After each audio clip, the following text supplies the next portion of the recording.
Students, आज हम लोग एनसीईआरटी साइंस के चैप्टर 1 की एक्सरसाइज और इंटेक्स्ट क्वेश्चन करने वाले हैं, क्योंकि अंदर का जो भी थ्योरी पार्ट था, एक्टिविटीज़ थी, उनकी जो यूनिक ऑब्जर्वेशंस थी वो हम पिछले वीडियोस में कवर कर चुके हैं। तो इंटेक्स्ट पहले कवर करेंगे हम लोग, देन एक्सरसाइज। इंटेक्स्ट में चलते हैं। तो पहला इंटेक्स्ट क्वेश्चन आपको पेज नंबर 6 में मिल जाएगा अपनी एनसीईआरटी टेक्स्ट बुक में। क्वेश्चन लिखा हुआ है, why should a magnesium ribbon be cleaned before burning. ये क्वेश्चन मैंने एक्टिविटी जब 1.1 समझाई भी थी, उस समय भी जिक्र किया था इस क्वेश्चन का, कि जो मैग्नीशियम रिबन मिलेगा आपको, उसे आप जब कट करके बर्न करने जाएंगे बंसन बर्नर में टोंग से पकड़ के, उसके पहले उसे आपको साफ करना होगा सैंड पेपर से। सैंड पेपर सबने देखा होगा, ठीक है, नई फर्नीचर्स जब बनते हैं तो, और फिर पॉलिश और ये सब करते समय, है ना, उसे साफ़ करने के लिए क्या यूज़ करते हैं हम लोग? Sand paper. चूँकि रफ होता है ना, तो जल्दी साफ़ करता है किसी भी सरफेस को, कौन? Sand paper. तो बिफोर द बर्निंग मैग्नीशियम को क्या ज़रूरत है साफ़ करने की? तो आपको बता दूं कि उसकी सरफेस जो होती है वो कोटेड होती है। किससे कोटेड होती है? मैग्नीशियम। चलिए आंसर की बात करें, कौन सा है? Magnesium is reactive metal, so it reacts with atmospheric factors like oxygen, moisture, acids. तो इनके कारण उसमें जो सरफेस होती है वो कोरोडेड रहती है। वो ऑक्साइड की फिल्म अगर आप नहीं हटाएंगे तो मैग्नीशियम एक्सपोज नहीं हो पाएगा। बर्न होने के लिए वो जो फ्लेम जल रही है तो उसमें मैग्नीशियम एक्सपोज नहीं हो रहा है, उसके ऊपर जमा हुई इम्प्यूरिटीज, उसकी सरफेस पे एक्यूमुलेट हुई इम्प्यूरिटीज एक्सपोज हो रही हैं। तो answer, magnesium should be clean before burning to remove various impurities like oxides, carbonates deposited at the surface. To expose magnesium, we clean it with sandpaper. ठीक है, तो आसान है क्वेश्चन, बहुत आसान सा था कि आप मैग्नीशियम के ऊपर की सारी इम्प्यूरिटीज हटा दोगे। उसमें मोस्ट जो सबसे ज़्यादा, अगर मैं कहूँ कि रिएक्टिव पार्ट आपने एयर में सुना भी मुझसे, ऑक्सीजन ही है। ठीक है, नेक्स्ट क्वेश्चन है जिसमें आपको लिखना है, right the balance equation for the following chemical reaction. मैंने आपसे कहा कि चैप्टर में कई बार ऐसे पूछे गए हैं कि आपको बैलेंसिंग आनी चाहिए, केमिकल इक्वेशंस बनाना आना चाहिए। तो कुछ टिप्स दी गई थी आपको पिछले वीडियो में कि कुछ एलिमेंट्स की आपको एटॉमिसिटी याद रखनी पड़ेगी, उन्हें उसी एटॉमिसिटी में आप ले सकते हैं। जैसे पहला लिखा हुआ है, hydrogen plus chlorine gives hydrogen chloride. तो हम इंटेक्स्ट नंबर क्वेश्चन जो 2 है, यानी पेज नंबर आप लोग 6 में है, इस 6 नंबर पेज में जो आपका सेकंड क्वेश्चन है इंटेक्स्ट, उसमें आप हो और बैलेंस केमिकल इक्वेशन बना रहे हो, तो लिखा हुआ है हाइड्रोजन। हाइड्रोजन मोनोएटॉमिक नहीं होता है, ये कैसा पाया जाता है नेचर में? डायएटॉमिक। इट रिएक्ट्स विथ क्लोरीन, तो क्लोरीन भी डायएटॉमिक होता है। रिएक्शन करने के बाद जैसे दो नाम प्रोनाउंसिएट हों एक साथ, व्हेनेवर देयर आर 2 टर्म्स और 2 वर्ड्स एक साथ लिखे हों, कंफर्म मानिए कि वो आपको कंपाउंड दिया जा रहा है। जैसे यहाँ अकेला हाइड्रोजन लिखा था तो यानी एलिमेंट, अकेला क्लोरीन लिखा था एलिमेंट। अब दो नाम एक साथ आ रहे हैं, हाइड्रोजन क्लोराइड यानी कंपाउंड। और कंपाउंड को कभी भी उसके फार्मूले को गलत ना करना हो तो केवल पेज नंबर 37 क्लास 9 पे बिलीव करिए। ठीक है, तो उसमें लिखा हुआ हाइड्रोजन क्लोराइड, तो आप क्या करोगे, हाइड्रोजन का उस पेज से फार्मूला लेके आओगे H+, और क्लोराइड का होता है Cl निगेटिव। दोनों को कंबाइन करोगे तो आप देख रहे हो इक्वल एंड अपोजिट चार्जेस हैं, तो आपका फार्मूला बनेगा HCl। तो ये था आपका हाइड्रोजन क्लोराइड, इसके अलावा दूसरा कोई फार्मूला हो ही नहीं सकता इसका। अब बैलेंसिंग, तो बैलेंसिंग आपको पहले भी बता दी गई थी कि इक्वल नंबर ऑफ एटम्स दोनों साइड होने चाहिए, यानी रिएक्टेंट साइड यानी LHS और RHS में नंबर ऑफ एटम्स क्या होने चाहिए? इक्वल, हर एलिमेंट के। तो यहाँ हाइड्रोजन के 2 एटम्स हैं, तो आपने कोफिशिएंट रखा, ये कोफिशिएंट अंदर मल्टीप्लाई होगा, तो हाइड्रोजन के 2 एटम्स यहाँ भी हैं, क्लोरीन के भी क्या हो जाएंगे? 2 एटम्स, जो पहले से ही अवेलेबल है। तो इस तरह से ये बैलेंस्ड केमिकल इक्वेशन हो गई सेकंड वाले क्वेश्चन की फर्स्ट। अब सेकंड में चलते हैं, लिखा हुआ है बेरियम क्लोराइड, फिर दो नाम एक साथ आ रहे हैं, बेरियम क्लोराइड तो फिर आपको फार्मूला बनाना होगा। मैंने आपको उस दिन कहा कि बेरियम को ऐड कर लीजिए अपनी उस पेज में, तो बेरियम का चार्ज 2 पॉजिटिव, डाई पॉजिटिव होता है ये, क्लोराइड का Cl नेगेटिव, अनइक्वल है चार्जेस, क्रॉस मल्टीप्लाई करिए इन दोनों की वैलेंसीज को, तो आपके पास फार्मूला निकल के आ रहा है BaCl2। तो यहाँ आप लिख दें BaCl2 प्लस, दूसरा वर्ड दिख रहा है आपको एल्यूमिनियम सल्फेट, फिर दो नाम एक साथ है, यानी ये भी फार्मूला होगा एल्यूमिनियम 3 पॉजिटिव, ट्राई पॉजिटिव होता है कौन, एल्यूमिनियम। उसके बाद सल्फेट SO4 डाई नेगेटिव, तो ये वैलेंसीज दिख रही हैं आपको, अनइक्वल हैं, आप इन्हें क्रॉस मल्टीप्लाई करेंगे। लेकिन यहाँ पे स्पेशल अटेंशन बच्चों, जो बड़ी गलती होती है बच्चों से, इसलिए प्लीज़ यहाँ पे ध्यान दीजिएगा, ये एक पॉलीएटॉमिक आयन है। जहाँ पॉलीएटॉमिक आयन मल्टीप्लाई हो 2 और 3 से या मोर देन 1 से, पक्का है वो पैरेंथेसिस में जाएगा, यानी ब्रैकेट में लिखा जाएगा। जैसे मैं एल्यूमिनियम को मोनोएटॉमिक पा रहा हूँ, तो वो मल्टीप्लाई हो रहा है 2 से, तो सीधा लिख दिया जाएगा Al2, यहाँ कोई ब्रैकेट नहीं, कोई पैरेंथेसिस नहीं। लेकिन जब सल्फेट मोइटी को आप मल्टीप्लाई कर रहे हो 3 से, तो यहाँ पे पहले ही पैरेंथेसिस में सल्फेट चला जाएगा, ब्रैकेट में आ जाएगा, और उसके बाद जो मल्टीप्लाई हो रहा है 3 से वो बाहर। तो ये सही फार्मूला होगा एल्यूमिनियम सल्फेट का। तो यह आपने एल्यूमिनियम सल्फेट का फार्मूला बना लिया। अब ये दोनों रिएक्टेंट हैं, रिएक्शन के बाद आपको बनता हुआ दिख रहा है प्रोडक्ट में बेरियम सल्फेट और एल्यूमिनियम क्लोराइड। बेरियम सल्फेट का बनाते हैं फार्मूला हम लोग, barium 2 positive, sulphate SO4 2 negative, compound है। कंपाउंड का फार्मूला आप केवल 37 पेज से बनाएं। दोनों ही इक्वल और अपोजिट चार्जेस हैं, सीधे जोड़ दीजिए। तो एरो के बाद आपका पहला प्रोडक्ट बनेगा बेरियम सल्फेट, दूसरा बनते हुए दिख रहा है aluminium chloride, aluminium tri positive, chloride uni negative. तो यहाँ पे अनइक्वल चार्जेस हैं, क्रॉस मल्टीप्लाई करेंगे तो फार्मूला बन के आएगा AlCl3।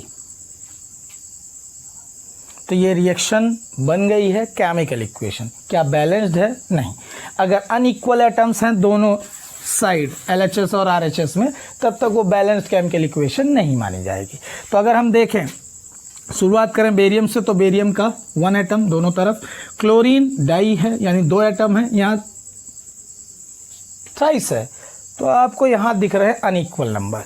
मैंने आपको एक लॉजिक दिया था बैलेंसिंग के दौरान कि जब भी कोई ऑड नंबर हो उसे इवन बनाने की कोशिश करिए। तो इसको आप कोफिशिएंट दे दीजिए 2, डबल कर दीजिए।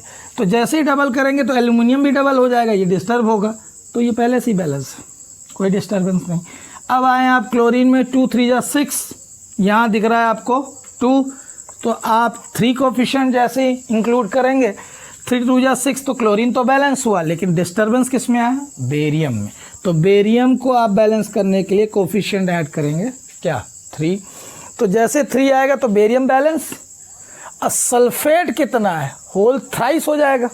ये मल्टीप्लाई होता है, मैंने कहा था, हर एक इंडिविजुअल एलिमेंट से। तो अगर आपको इंडिविजुअल देखना हो तो 3 एटम्स हो जाएंगे सल्फर के, यहाँ भी 3 एटम्स हैं, 4 3 जा 12 एटम्स हैं ऑक्सीजन के, 4 3 जा 12 ऑक्सीजन के। तो आप यहाँ पा रहे हैं कि सारे एटम्स एक एक इंडिविजुअल बैलेंस हो चुके हैं। ठीक है, ये सेकंड का सेकंड पार्ट हो गया। थर्ड क्वेश्चन में लिखा हुआ है sodium reacts with water. Sodium, मैंने उस दिन आपसे कहा कि 7 एलिमेंट्स डायटॉमिक आप याद रखिए, उसके बाद फास्फोरस और सल्फर। सल्फर भी इस साल 10th के हिसाब से नहीं भी याद करेंगे, पॉलीएटॉमिक मोनोएटॉमिक भी रखेंगे, बिल्कुल सही है। केवल आप 8 एलिमेंट्स अपने दिमाग में रखिए, 7 एलिमेंट्स डायटॉमिक, फास्फोरस टेट्राएटॉमिक।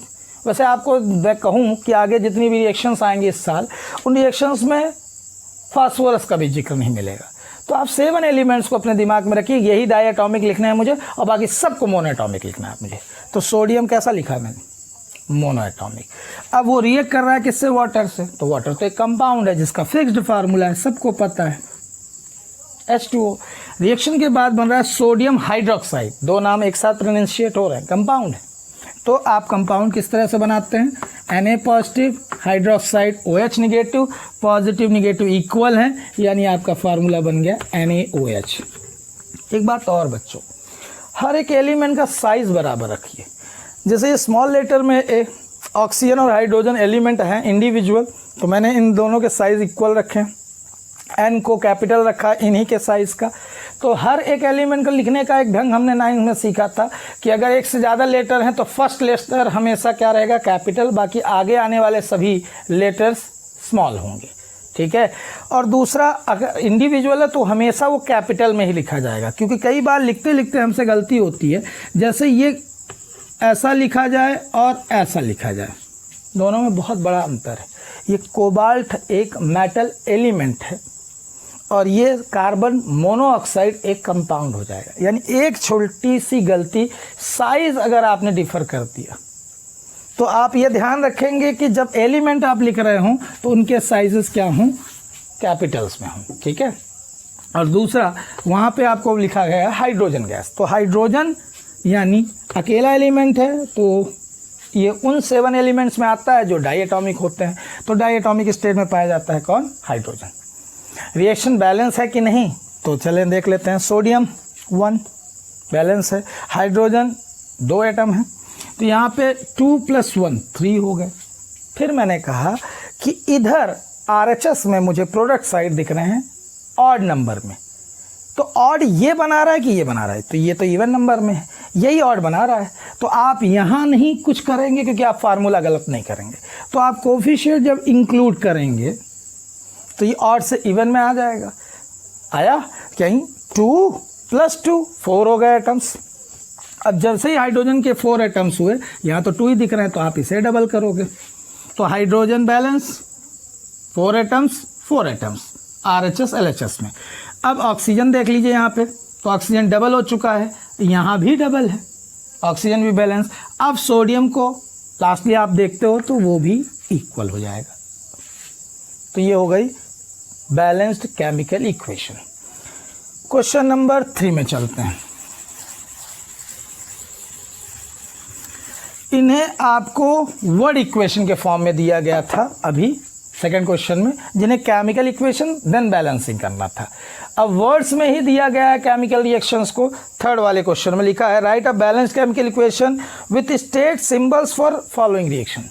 अब जिनमें ये पर्टिकुलर बोल ही दिया गया है कि सिंबल्स के साथ स्टेट भी मेंशन करिए, तो अच्छी खबर ये है जितनी भी रिएक्शंस हैं जहाँ जहाँ सॉल्ट आएंगे कैसे पहचानेंगे सर, चैप्टर 2 में तो पर्टिकुलर मैं बताऊंगा ही, आप एसिड बेस और सॉल्ट पहचान लोगे। तो कुछ ऐसे कंपाउंड हैं जो सॉल्युबल नहीं हैं, अराउंड आपको 6 या 7 मिलेंगे कंपाउंड इस साल सॉल्ट जो वाटर सॉल्युबल नहीं है, ठीक है। तो उन्हें आप सेपरेट याद कर लेंगे, जैसे मैंने एटॉमिसिटी के लिए आपको कहा, तो ऐसे वो 6 और 7 कंपाउंड्स याद कर लेंगे। जब इन्हें लिखा जाएगा तो सॉलिड स्टेट में लिखा जाएगा, इनसॉल्युबल होंगे वाटर में। उसके अलावा जितने भी आएंगे सब सॉल्युबल होंगे वाटर में, तो सब में एक्वस लगा देना है। जितनी भी गैसेस हैं वो नॉन मेटल्स ही गैसियस स्टेट में हैं, तो hydrogen, oxygen, nitrogen, fluorine, chlorine ये गैसियस स्टेट में, ब्रोमीन लिक्विड स्टेट में, आयोडीन सॉलिड स्टेट में। तो इन सब की बात हम कर लें अभी, चाहे आपको करना हो। मैंने कहा भी था कि इन सारे एलिमेंट्स को धीरे धीरे करके मैं बताता जाऊंगा कौन किस स्टेट में पाया जाता है। एक बात तो आपने पहले भी पढ़ी है, मेटल्स, नॉन मेटल्स और मेटलॉइड्स, ऐसा वर्ड था हम लोगों क्लास जब एलिमेंट्स को क्लासीफाई कर रहे थे। तो दुनिया की सारी मेटल्स सॉलिड स्टेट में पाई जाती हैं एक्सेप्ट मरकरी, ठीक है। और नॉन मेटल्स वर्सेटाइल होती हैं, वो सॉलिड भी पाई जा सकती हैं, लिक्विड भी पाई जा सकती हैं और गैसियस भी, ठीक है। तो हम आपको, है ना, अगले वीडियो में पूरा पीरियोडिक टेबल आप खोल लेंगे पेज नंबर 86 का, एक एक करके सबको बता देंगे कौन सा कहाँ एलिमेंट किस स्टेट में पाया जाता है, जितने आपके इस साल काम के हैं, ठीक है। अभी स्विच करते हैं क्वेश्चन नंबर 3 में। तो लिखा हुआ है सोल्यूशन ऑफ बेरियम क्लोराइड। अब सोल्यूशन बोल रहा है वो वर्डिंग्स में ही, यानी अब वाटर सॉल्युबल है। तो थर्ड का फर्स्ट पार्ट अपन कर रहे हैं। बेरियम क्लोराइड का फार्मूला अभी बनाया था हमने। अब इसकी स्टेट को बताने के लिए उसने बता दिया है सोल्यूशन, लिखा रहा है सोल्यूशन या इन वाटर बोला जाए तो यानी पक्का है कि एक्वस लिखना है। तो एक्वस कब लिखना है हमें, जब लिखा हो सोल्यूशन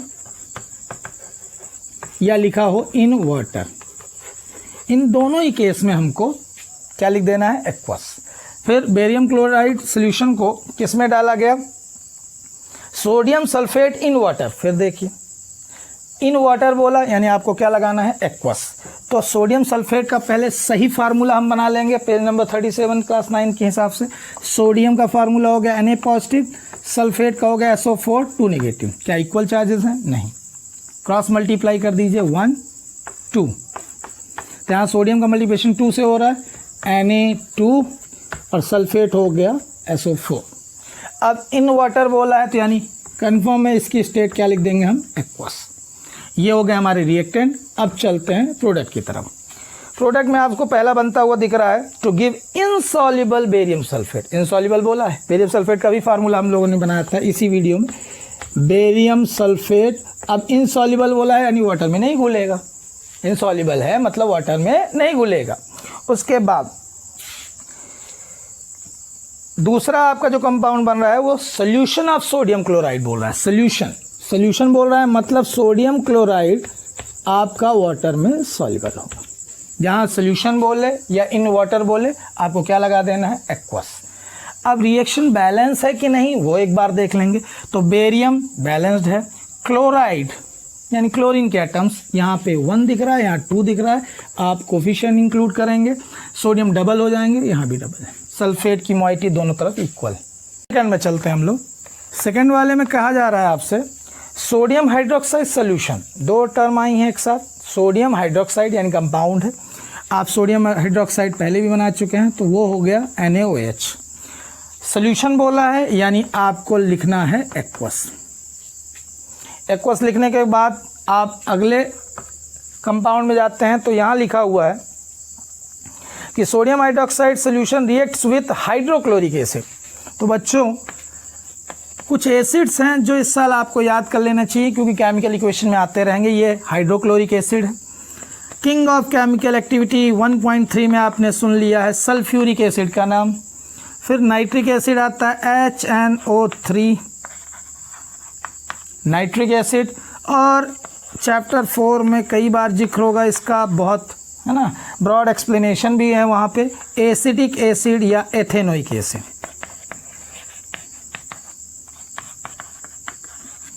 तो इसे जाने रखना है, इन चारों को आप फार्मूला सहित याद रख लेंगे, ठीक है। ये एसिड्स कई बार रिएक्शंस में आते रहेंगे आपको और थ्योरीज में भी। तो यहाँ पे हाइड्रोक्लोरिक एसिड रिएक्ट कर रहा है किससे, सोडियम हाइड्रोक्साइड से।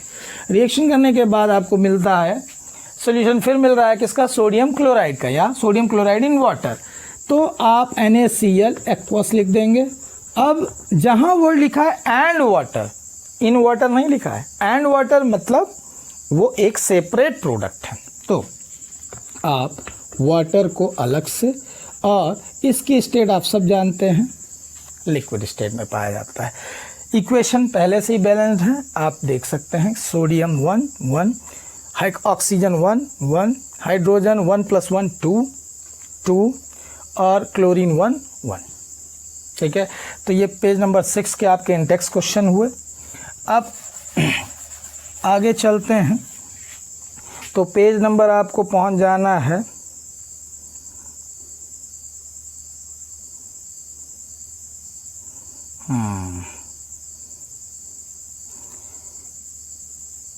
एक्टिविटी 1.9 के ऊपर आपको इंडेक्स क्वेश्चन मिलेंगे, ठीक है, जिनमें से पहला क्वेश्चन मैंने कराया था, आपको याद हो, ठीक है। तो इससे पहले हम इरेज कर लें। तो क्वेश्चन आपको ये पेज नंबर किस में मिलने वाले हैं, यानी एक्टिविटी आपको याद हो, पेज नंबर 10 में है ये index question, page number 10। Index पहला जो आपको कह रहा है कि आप एक सॉल्यूशन बना रहे हैं सब्सटेंस X का, जिसे यूज़ कर रहे हैं वाइट वॉशिंग में। तो आपको याद हो कि चूने का पानी हम इस्तेमाल करते हैं, यानी लाइम वाटर या स्लैग्ड लाइम यूज़ करते हैं, किसके लिए, पुताई के लिए, यानी वाइट वॉशिंग के लिए। यानी आपके दिमाग में आया कि एक सोल्यूशन है, और वो सोल्यूशन कैसे बना था, याद हो, कम्बिनेशन रिएक्शन की, है ना, पहली एग्जाम्पल जो रिएक्शन थी वो कौन थी, यही। यानी जब आप कैल्शियम ऑक्साइड को सॉलिड लेके पाउडर लिया था आपने, उसे वाटर में डाला था जो कि एक लिक्विड स्टेट में था, तो एक सोल्यूशन बना था कैल्शियम हाइड्रोक्साइड। यही यूनिक ऑब्जर्वेशन आपको बताया था। और दूसरी चीज़ ये बताई थी कि ये रिएक्शन एक्सोथर्मिक नेचर की होती है। तो दो बातें आपको वहाँ पे भी याद रखनी थी। तीसरी ये कि कम्बिनेशन रिएक्शन थी कि दो रिएक्टेंट थे और एक सिंगल प्रोडक्ट था। तो क्वेश्चन में कह रहा है कि पहला part, name the substance x and right it's formula. तो पहले का आंसर सर कैल्शियम ऑक्साइड है, इसका फार्मूला और नाम आपको पर्टिकुलर केमिकल नेम बोला गया तो कैल्शियम ऑक्साइड ही लिखेंगे। कॉमन नेम लिखने के लिए बोलेगा तो आप क्विक लाइम लिख देंगे।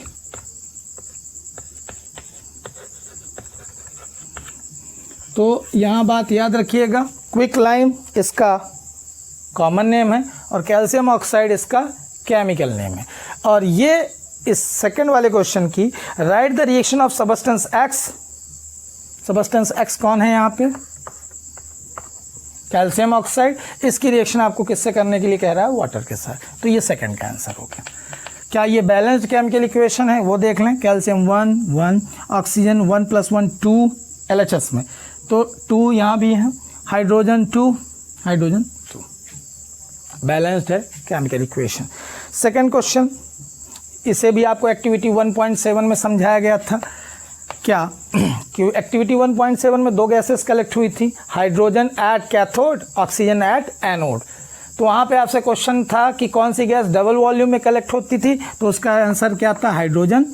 और अगर आपसे पूछा जाए वाई, तो आपको बताना है कि वाटर जब कंपोजिशन देखते हैं तो दोनों एलिमेंट के बीच में रेशो रहता है 2:1। तो डिकम्पोजिशन के बाद जब आप बैलेंस्ड केमिकल इक्वेशन लिखते हैं इसकी, तो आपको जो वॉल्यूम मिलता है हाइड्रोजन का वो डबल मिलता है किसके कंपैरिजन में, ऑक्सीजन के।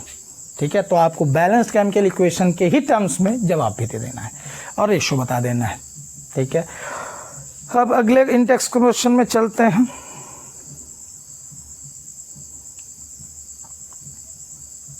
तो पेज नंबर आप लास्ट पेज में पहुंचते हैं, जैसे ही कोरोजन और रेंसिडिटी ख़त्म होता है तो आपको पेज नंबर, ये पेज नंबर आपको 13 है। 13 में मिलते हैं 3 क्वेश्चंस। ठीक है, तो पहले इंडेक्स में चलते हैं। लिखा हुआ है कि why does the colour of copper sulphate solution change when an iron nail is dipped in it. याद आ गई एक्टिविटी 1.9, जब आपने आयरन नेल को, मैंने आपको कंपैरिजन के लिए 2 आयरन नेल लेने के लिए कहा था, दोनों आयरन नेल में से एक को डिप करना था सॉल्यूशन में और एक सेपरेट रखनी थी न्यू, जिसको आप कंपेयर कर सकें कि चेंज आया था कि नहीं। तो आपको मैंने कहा था दोनों में चेंज आया था, सोल्यूशन में भी चेंज आया था और जो नेल ली थी आपने उसमें भी चेंज आया था। तो अगर क्वेश्चन में वाई लिखा हुआ है तो पहले तो आपको वर्डिंग से याद होनी चाहिए। आयरन को कॉपर सल्फेट में डाला था तो डिस्प्लेसमेंट रिएक्शन हुई थी, लेकिन उल्टा किया था, कॉपर को आयरन सल्फेट में डाला था तो कोई रिएक्शन नहीं हुई थी। पेज नंबर 45 बोला गया था कि याद रखिएगा रिएक्टिविटी सीरीज, एक्टिविटी सीरीज याद रहेगी तो आपको पता होगा किसे किस में डालने पे डिस्प्लेसमेंट होगा और किसे किस में डालने पे डिस्प्लेसमेंट नहीं होगा। So answer is iron is more reactive than copper, so it displaces copper from copper sulphate. तो कलर चेंज का कारण यह है कि iron is more reactive, so it displaces copper from copper sulphate to form iron sulphate. Displaced copper gets deposited on iron nail. तो ये copper जाके उसमें ब्राउन कलर दे देता था आयरन नेल के ऊपर जब जमा हो जाता था, और इसका कलर और इसके कलर की बात करें तो ये ब्लू था, और फिर जैसे ही कॉपर सल्फेट का एग्जिस्टेंस खत्म होगा रिएक्शन के बाद नया सबस्टेंस बनने लगेगा, तो जब ये एग्जिस्ट ही नहीं करेगा तो ये ब्लू कलर का कहाँ रह जाएगा, तो ये फेडेड होने लगेगा, कलरलेस होगा। ठीक है, तो initially copper sulphate blue colour का था, आयरन नेल डिप करते से ही धीरे धीरे डिस्प्लेसमेंट रिएक्शन होने लगी। डिस्प्लेसमेंट रिएक्शन होने के कारण कॉपर सल्फेट का कलर फेडेड, फिर वो कलरलेस हो गया। तो यहाँ पे सबसे सटीक आंसर, सबसे to the point answer, iron is more reactive metal than copper, so it displaces copper from copper sulfate, hence the color of solution changes। अगर वो चेंज हो ही रहा है तो केवल इस रिएक्शन, और दूसरा आप रिएक्शन जरूर लिखेंगे, ठीक है। मैंने कहा था जिन भी क्वेश्चंस में आपने रिएक्शन लिख दिया तो फिर आपका थ्योरी पार्ट अगर कमज़ोर भी पड़ रहा है, लैंग्वेज वाइज ग्रामेटिकली एरर हो रही हैं, ध्यान नहीं दी जाती हैं। मेन फोकस आपको केमिकल इक्वेशंस में करना है, वो भी बैलेंस्ड।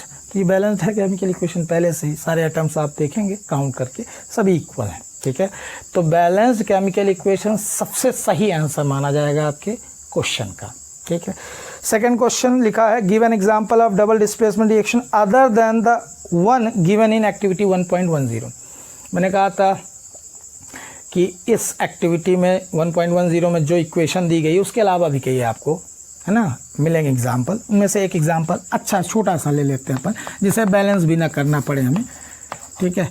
NaCl सोडियम क्लोराइड आप जानते हैं, उसे आप रिएक्ट करा दीजिए सिल्वर नाइट्रेट से, और जैसे रिएक्शन होगी सिल्वर क्लोराइड जो है ये प्रेसिपिटेट होगा, इनसॉल्युबल होता है, और दूसरा प्रोडक्ट बनेगा जैसे AgCl बन चुका है तो सोडियम नाइट्रेट के साथ कंबाइन होगा सोडियम नाइट्रेट एक्वस। तो आसान है प्रेसिपिटेशन या डबल डिस्प्लेसमेंट जितनी भी है अपने पास इस साल। तो मैंने आपसे कहा ना कि उन रिएक्शंस में आपको क्या बैलेंस करने की जरूरत है, हाँ करनी पड़ती है, लेकिन 3 में आपको एक्वस लिखना होगा और एक ही इनसॉल्युबल सबस्टेंस बनेगा। तो वो इनसॉल्युबल जो सबस्टेंस है अभी तक आपके पास 2 आ चुके हैं, एक बेरियम सल्फेट आ चुका है और दूसरा सिल्वर क्लोराइड। कुछ और भी हैं जो बताऊंगा मैं आगे, इंटेक्स आज खत्म हो जाए आगे। Identify the substance that are oxidise and substance that are reduced. तो क्वेश्चन नंबर 3 में जो पहली इक्वेशन दिख रही है आपको Na+O2 gives Na2O। Balanced chemical equation दी गई है आपको 4Na O2+2, ये हो गई। स्टेट्स पे ध्यान ना देके हम काम की बातों पे करें। क्वेश्चन ये कह रहा है हमसे इस रिएक्शन में आप ये बताइए कौन ऑक्सीडाइज हो रहा है कौन रिड्यूस हो रहा है। तो यहाँ पे सोडियम के पास क्या चेंजेस आते हुए देख रहे हैं आप कि सोडियम इनिशियली ऑक्सीजन कंटेनिंग नहीं था, उसके पास ऑक्सीजन नहीं था, लेकिन जैसे ही रिएक्शन कंप्लीट हुई नए सबस्टेंस में सोडियम के साथ एडेड दिख रहा है कौन, ऑक्सीजन। तो addition of oxygen to any substance is known as oxidation. तो यहाँ पे sodium is getting oxidise, oxidation हो गया किसका, सोडियम का। While other reactant is always reduce, where there is oxidation there is always reduction. तो अगर एक का ऑक्सीडेशन अपन ने पहचान लिया तो दूसरे का कंफर्म है कि सर रिडक्शन हो रहा है, तो यहाँ पे ऑक्सीजन का क्या हो रहा है, रिडक्शन। ऐसे ही सेकंड वाली रिएक्शन पे चलिए। सेकंड वाली रिएक्शन में ये वही एग्जांपल जो हमारी NCERT में था कि कॉपर ऑक्साइड में अगर वार्म कॉपर ऑक्साइड जो ब्लैक कलर का था उसमें हाइड्रोजन गैस पास कराई थी हमने एक्टिविटी 1.11 में, तो कॉपर और वाटर फॉर्म हुआ था। यहाँ कॉपर ऑक्साइड के साथ मुझे दिख रहा है कि ऑक्सीजन था लेकिन चेंज के बाद ऑक्सीजन नहीं है, इसलिए इसका हो रहा है reduction. Removal of oxygen from any substance is known as reduction, while addition of oxygen, अगर आपको दिखाई दे रहा हो कि हाइड्रोजन में ऐड हो रहा है ऑक्सीजन, इसलिए इसका हो रहा है क्या, ऑक्सीडेशन। तो चाहे आप ऐसे एरो बना के बता सकते हैं या सेपरेट इन रिएक्शंस के नीचे आप वर्ड्स में बता दीजिए, वर्डिंग्स में या सेंटेंसेस में कह दीजिए sodium is getting oxidised, oxygen is getting reduced, here copper oxide या कॉपर सेकेंड ऑक्साइड या क्यूप्रिक ऑक्साइड, याद हो आपको इसका नाम, cupric oxide copper second oxide is getting reduced and hydrogen is getting oxidised. ये रहे आपके इंटेक्स क्वेश्चन। अब स्विच करते हैं एक्सरसाइज में। चैप्टर 1 की एक्सरसाइज में आते हैं। इसमें जो पहला क्वेश्चन है उसमें दी गई रिएक्शन आपको जो दिख रही है, उस रिएक्शन को आपको ये नहीं बताना है कि किस टाइप की रिएक्शन है। ये रिडॉक्स रिएक्शन है। इस रिडॉक्स रिएक्शन में ये बताना है जो लास्ट हमने इंटेक्स क्वेश्चन किया है उसी जैसा, ये कौन सा सबस्टेंस यहाँ पे ऑक्सीडाइज हो रहा है और कौन सा रिड्यूस हो रहा है। अगर आप सही करेक्ट स्टेटमेंट पहचान लेंगे तो आपसे बारीकी से पढ़ने पे पूछा गया है कि कौन सी इनकरेक्ट स्टेटमेंट दी गई हैं। यानी रिएक्शन जो आपको दिख रही है PbO+C यानी कार्बन, Pb+CO2, यहाँ बैलेंसिंग से ज़्यादा इंपॉर्टेंट है कौन सा सबस्टेंस ऑक्सीडाइज हो रहा है और कौन सा रिड्यूस। तो ध्यान दें कि यहाँ पे लेड ऑक्साइड आपका रिड्यूस हो रहा है। आपको समझ में आ रहा हो कि लेड ऑक्साइड से रिमूवल हो रहा है ऑक्सीजन का, और यहाँ कार्बन से ऑक्सीजन ऐड हो रहा है। यानी जब आप किसका ऑक्सीडेशन किसका रिडक्शन हो रहा है ऐसा पूछा जाए तो आप चीज़ें रिएक्टेंट से उठाएंगे। हाँ, बिना प्रोडक्ट देखे आप नहीं बता सकते हैं, प्रोडक्ट देखना ज़रूरी है, लेकिन substance that is getting oxidise और रिड्यूस, ये कहाँ से पिक करना है आपको? रिएक्टेंट से। तो लेड ऑक्साइड यहाँ पे क्या हो रहा है? रिड्यूस, और कार्बन क्या हो रहा है? ऑक्सीडाइज। अब आपसे पूछा जा रहा है कौन सी इनकरेक्ट स्टेटमेंट है, तो यानी पहली स्टेटमेंट पढ़ते हैं, लेड इज गेटिंग रिड्यूस, गलत है। दूसरा, carbon dioxide is getting oxidise, दोनों ही जो ऊपर वाली स्टेटमेंट है इसलिए गलत है कि दोनों को कहाँ से पिक कर रहा है? प्रोडक्ट से, और हमें कहाँ से पिक करना है? रिएक्टेंट से। तो अगर आप तीसरे और चौथे ऑप्शन को देखें, सी और डी में, दोनों सही स्टेटमेंट है और दो ऊपर वाली ए और बी इनकरेक्ट स्टेटमेंट है। तो आपको आंसर में, ऑप्शन में क्या ध्यान देना है कि ए और बी जो फर्स्ट ऑप्शन है, तो इसका आंसर फर्स्ट वाला होगा, बोथ ए एंड बी। ये दोनों स्टेटमेंट क्या हैं? इनकरेक्ट।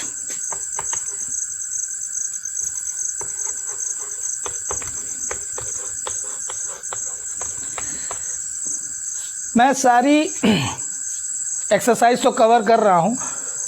एक बात और बच्चों की, अब आपके क्वेश्चन पेपर्स में बोर्ड में क्या करता है, ऑप्शनल क्वेश्चन भी इंक्लूड करने लगा है। तो आप कोई भी लीव करके नहीं जाएंगे, चाहे वो इंटेक्स्ट हो, चाहे वो थ्योरी बेस्ड क्वेश्चन हो, केमिकल रिएक्शन बेस्ड हो, सारा पढ़ेंगे, ठीक है। और एनसीईआरटी पे पूरा बिलीव करिए, उसी पे बेस्ड सारे पेपर्स होते हैं, ठीक है। क्वेश्चन नंबर सेकंड में हूँ मैं, Fe2O3 प्लस एल्यूमिनियम, यानी सेकंड क्वेश्चन में आपको आयरन ऑक्साइड दे रहा है, तो आयरन थर्ड ऑक्साइड है ये, यानी फेरिक ऑक्साइड, उसकी रिएक्शन एल्यूमिनियम से हो रही है और एल्युमिनियम ऑक्साइड के साथ आयरन बन रहा है। अब क्वेश्चन सेकंड में जो रिएक्शन आपको दिख रही है, फेरिक ऑक्साइड एल्युमिनियम से रिएक्ट करके एल्यूमिनियम ऑक्साइड और आयरन बना रहा है। तो इस रिएक्शन में आपको पहचानना है कि एक किस टाइप की रिएक्शन है। तो टाइप ऑफ रिएक्शन को आइडेंटिफाई करने के लिए आप उनकी डेफिनेशन और एग्जांपल्स में जाएंगे। तो आपको याद होगा कि जब दो या दो से अधिक रिएक्टेंट होते थे और सिंगल प्रोडक्ट होता था, ये सेटिस्फाई नहीं कर रहा है, ये कम्बिनेशन नहीं हो सकती। डिकम्पोजिशन में सिंगल रिएक्टेंट होना चाहिए, यहाँ आपको दिखाई दे रहे हैं दो रिएक्टेंट, यानी डिकम्पोजिशन भी नहीं है। फिर आते हैं डिस्प्लेसमेंट में, तो डिस्प्लेसमेंट में क्लू मिला था कि एक कंपाउंड और दूसरा एलिमेंट हो। अब बनने वाला प्रोडक्ट में भी ऐसा ही हो, कंपाउंड और एलिमेंट, बिल्कुल उसी क्राइटेरिया में फिट हो रही है रिएक्शन, यानी ये एक डिस्प्लेसमेंट रिएक्शन। अब वो आपको किस ऑप्शन में दिया गया है वो देख लें आप। जी हाँ, ये डी नंबर ऑप्शन में आपको दिया गया है कि ये कौन सी रिएक्शन है? डिस्प्लेसमेंट। इसके अलावा ये और कौन सी रिएक्शन हो सकती है? ये रिडॉक्स भी हो सकती है, क्योंकि आपको दिख रहा है कि फेरिक ऑक्साइड में, यहाँ नहीं है वो ऑप्शन, फिर भी हम समझे रहे हैं कि अगर हमें पूछा जाता टाइप्स, मतलब ऑप्शन में अगर रिडॉक्स होता तो फिर ये रिडॉक्स भी थी। कैसे? फेरिक ऑक्साइड में ऑक्सीजन है, रिमूवल के बाद ऑक्सीजन नहीं है, यानी इसका हो रहा है रिडक्शन, और एल्यूमिनियम का हो रहा है क्या? ऑक्सीडेशन, क्योंकि उसमें ऑक्सीजन ऐड हो रहा है। तो देखना प्रोडक्ट में भी है, ठीक है, लेकिन पिक क्या करना है? रिएक्टेंट से। तो रिडॉक्स की ये पहचान है। क्वेश्चन नंबर थर्ड में चलते हैं। लिखा हुआ है, what happens when dilute hydrochloric acid is added to iron fillings.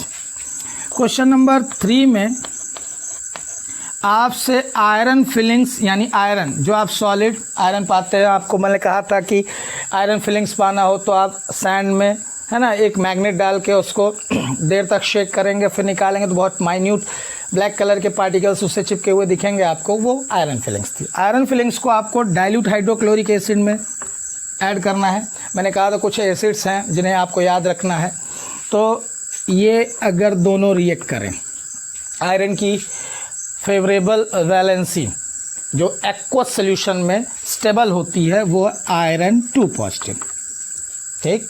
अब अगर इसे आप डिकम्पोज करें तो ये H+ और Cl निगेटिव में कन्वर्ट होगा, और आप देख रहे हैं कि पॉजिटिव और पॉजिटिव तो रिएक्ट नहीं करेंगे, तो पॉजिटिव किसके साथ कंबाइन होगा? निगेटिव के साथ।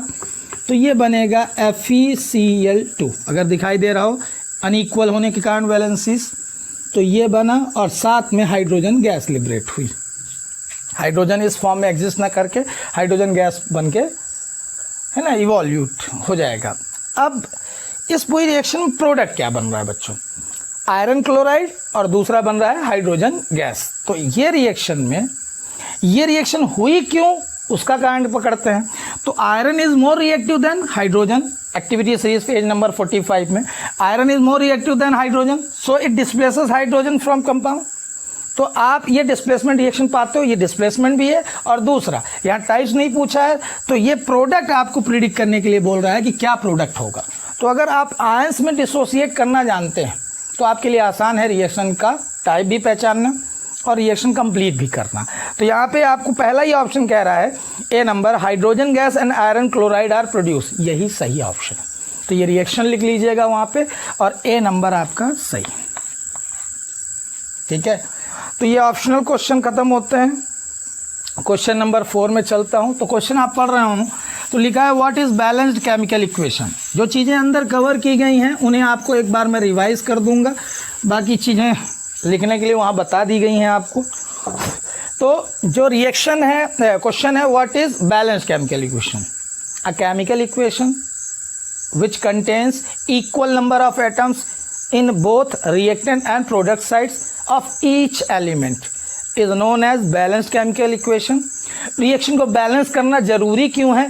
तो अगर आपको याद आए law of conservation of mass from 9th class, mass neither be created nor be destroyed in a chemical reaction. तो यानी ड्यूरिंग द चेंज रिएक्टेंट का जो भी मास होता है वो प्रोडक्ट में कन्वर्ट होता है। नए सबस्टेंस जरूर बनते हैं लेकिन उनका मास डेविएट नहीं होता है। तो मास बराबर बना रहे, तो आप अगर केमिकल इक्वेशन को बैलेंस करके नहीं लिखोगे तो अनइक्वल होने के कारण समझ में आएगा कि वो ओबे नहीं कर रहा है क्या, लॉ ऑफ कंजर्वेशन ऑफ मास। तो इस क्वेश्चन के जवाब में सबसे पहले बैलेंस केमिकल इक्वेशन और उसका एग्जाम्पल दे दीजिएगा। कोई भी रिएक्शन आपको छोटी सी भी याद हो कि हाइड्रोजन ऑक्सीजन के साथ रिएक्ट करके वाटर फॉर्म करता है, तो ये केमिकल इक्वेशन हुई, when hydrogen reacts with oxygen to form water. ये हो गई केमिकल इक्वेशन, लेकिन ये बैलेंस्ड नहीं है। तो फिर आप नीचे आप बता दें कि ये बैलेंस्ड इक्वेशन अगर हम बनाना चाहते हैं तो ये हो जाएगा 2H2 + O2 गिव्स 2H2O। ये बैलेंस्ड केमिकल इक्वेशन हो गई। सेकेंड पार्ट इस क्वेश्चन का कि हम बैलेंस क्यों करते हैं रिएक्शन को, to obey law of conservation of mass. ठीक है, इलेबोरेटेड करें तो प्रूव करके दिखा दीजिए कि अगर इस इक्वेशन में हम ऐड करेंगे 2 + 32 34 ग्राम आ रहा है, यहाँ 18 ग्राम आ रहा है। दोनों LHS और RHS इक्वल नहीं है, तो मास डेविएट होता हुआ दिख रहा है रिएक्टेंट से प्रोडक्ट जाने में। लेकिन इस इक्वेशन में अगर हम देखें तो इधर भी 36 आ रहा है, इधर भी 36 आ रहा है। कैसे? 4 ग्राम + 32 ग्राम इज इक्वल टू 36 ग्राम, और यहाँ पे 2 × 18 यानी आ रहा है 36 ग्राम। ये ओबे कर रहा है law of conservation of mass को। ठीक है, तो ये बैलेंस्ड केमिकल इक्वेशन इसलिए बैलेंस की जाती है जिससे कि आप ओबे कर सके law of conservation of mass को। क्वेश्चन नंबर ये था 4। क्वेश्चन नंबर 5 में फिर रिएक्शन बनानी है। इन रिएक्शंस को आपको पीछे नहीं बताया गया था, तो आप एक एक करके रिएक्शन देखें। तो जहाँ पे जो ढंग बताया जाए, जैसे हमने एक चीज़ सीखी इसमें कि एक्वस जहाँ लिखा रहे या ना लिखा रहे तो सोल्यूशन लिखा रहेगा या इन वाटर लिखा रहेगा, तो हमको एक्वस लगाना है स्टेट में। ठीक है, स्टेट्स इतनी क्रूशियल नहीं होती हैं, पर्टिकुलर क्वेश्चन में अगर बोलता है, वैसे ऐसे क्वेश्चंस आपको जानता है इन चीज़ों को याद करना पड़ता है, बहुत दिनों तक रटना पड़ता है, तो ऐसी चीज़ें कम पूछी जाती हैं हमसे। हमें लॉजिकल चीज़ें पूछी जाती हैं जिससे रिएक्शंस बना पा रहे हैं कि नहीं हम। ठीक है, तो जैसे अगर लिखा हुआ है question, translate the following statement into chemical equation then balance them. तो बैलेंसिंग तो रिक्वायर्ड ही है। तो सबसे पहले क्वेश्चन में ए नंबर में लिखा है कि hydrogen gas combines with, hydrogen gas combines with यानी रिएक्शन हो रही है, नाइट्रोजन टू फॉर्म अमोनिया। तो हाइड्रोजन गैस कंबाइन हो रही है नाइट्रोजन से टू फॉर्म अमोनिया। तो जहाँ पे याद रखिएगा, जहाँ to give, to produce, to form लिखा रहा है, उसके बाद जो चीज़ बता रहा है यानी कंफर्म है, वो प्रोडक्ट बता रहा है आराम से। Hydrogen gas combines with nitrogen इसके बाद जो वर्ड आ रहे हैं to give, to produce, to form, to yield, अगर ये वर्ड आते हैं यानी आपको अब क्या बताया जा रहा है, प्रोडक्ट। तो ये एरो मैं किस बेसिस पे बना रहा हूँ, जहाँ से ये वर्डिंग आ जा रही है। अमोनिया का फार्मूला आपको याद रखना पड़ेगा। अमोनिया जैसे वाटर का आपको याद है, वैसे अमोनिया का याद रखिए, NH3। ठीक है, ये पिछले साल भी बनाया गया था कि नाइट्रोजन की वैलेंसी 3, हाइड्रोजन की वैलेंसी 1, क्रॉस मल्टीप्लाई करने के बाद आपको ईल्ड होगा क्या फार्मूला, अमोनिया का। अब इन्हें सर आपने डायटोमिक रखा है, तो मैंने आपको बताया था कि 7 एलिमेंट्स को हमेशा आप रिएक्शन में जब इंडिविजुअल बताए जाएं तो आपको हमेशा डायटोमिक स्टेट में ही रखना है। अब बैलेंसिंग पे ध्यान देते हैं। हाइड्रोजन यहाँ पे 2 एटम्स हैं, यहाँ पे 3, ये ऑड है, इसे इवन बनाइए। तो डिस्टर्बेंस नाइट्रोजन में आना चाहिए, तो वो नहीं आया क्योंकि वो यहाँ भी 2 एटम है, यहाँ भी 2 एटम है। ठीक है, 2 3 जा 6 एटम हो गए हैं अब हाइड्रोजन के, तो आप 3 इंक्लूड करिए कोफिशिएंट। ठीक है, तो रिएक्शन यहाँ से क्या हो चुकी है, बैलेंस। सेकंड वाले में चलते हैं, क्वेश्चन नंबर 5 के बी नंबर पे। बारीकी से पढ़िएगा, क्वेश्चन लिखा हुआ है हाइड्रोजन गैस बर्न्स, जहाँ बर्न्स लिखा है उसे अंडरलाइन कर लीजिए और याद रखिए जब बर्न्स इन एयर, तो अगर यहाँ पे आपको ऑक्सीजन की प्रेजेंस नहीं दिखाई दे रही है क्वेश्चन में, फिर भी आप जान लीजिए कि बर्निंग में हेल्प करने वाली गैस कौन सी है, ऑक्सीजन। तो ना चाहते हुए ना दिखते हुए भी आपको ऑक्सीजन रिएक्टेंट में इंक्लूड करना पड़ेगा और मानना पड़ेगा कि ये किसकी मदद से बर्न हो रहा है, ऑक्सीजन। तो हाइड्रोजन सल्फाइड का फार्मूला क्या होगा, मैंने कहा ना 2 वर्ड एक साथ आए, प्रोनाउंसिएट हों एक ही साथ, इंडिविजुअल ना रहें, तो इसका मतलब वो कंपाउंड है हाइड्रोजन सल्फाइड। और कंपाउंड किससे बनाना है, 37 पेज से, क्लास 9 से। तो हाइड्रोजन का फार्मूला हो गया H+ और सल्फाइड का S2 negative. Unequal valencies cross multiply करिए, फार्मूला निकल के आया H2S। अब ये हाइड्रोजन सल्फाइड गैस बर्न हो रही है ऑक्सीजन से, नहीं लिखा है क्वेश्चन में, लेकिन बर्न्स इतना भी आए, कंबस्ट आए, तो मान लीजिए कि किसके साथ रिएक्शन करानी है, ऑक्सीजन से। इन एयर बता दिया तो और अच्छी बात है आपको, जैसे इसमें लिखा है hydrogen sulphide gas Burns in air, तो पूरा अंडरलाइन कर लिया, अपन ने बता दिया कि ये ऑक्सीजन से रिएक्ट कर रहा है। ठीक है, बर्निंग में हेल्प करती है ये गैस, बना रहा है।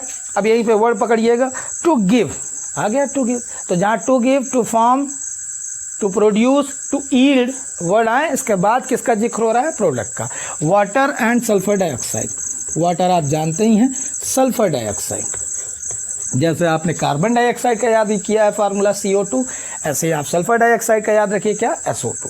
अब रिएक्शन को बैलेंस करना है, अच्छे से ध्यान दीजिएगा, इसको बैलेंस कर लेते हैं तो फिर आराम से सारी बैलेंसिंग आपको आने लगती है, क्योंकि एक को अगर आप बैलेंस करने जाते हैं दूसरा डिस्टर्ब होता है, दूसरे को बैलेंस करने जाते हैं तीसरा होता है।